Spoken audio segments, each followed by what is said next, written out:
ଯଦି ଆପଣ ଫ୍ରି ଅଛନ୍ତି ତାହେଲେ ଏ ସୁନ୍ଦର କଥାଟିଏ ଶୁଣନ୍ତୁ। ଯେଉଁ ମଣିଷ କୌଣସି କାମକୁ ଛୋଟ ଭାବେ ନାହିଁ, ସେହି ଦିନେ ସଫଳ ହୋଇଥାଏ। କାରଣ କୌଣସି କାମ ଛୋଟ ହୋଇନଥାଏ, ଆଉ ସବୁ ବଡ଼ ସଫଳତା ଏହି ଛୋଟ କାମରୁ ଆରମ୍ଭ ହୋଇଥାଏ। ସମୟ ଦେଇ ନିଶ୍ଚୟ ଶୁଣିବେ।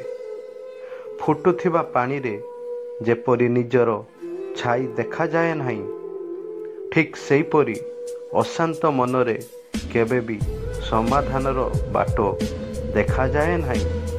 ସୁନ୍ଦର କଥାଟି ଥରେ ନିଶ୍ଚୟ ଶୁଣନ୍ତୁ।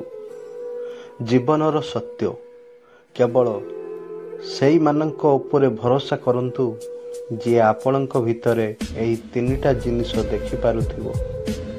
1. ହସ ପଛରେ ଥିବା ଦୁଃଖ।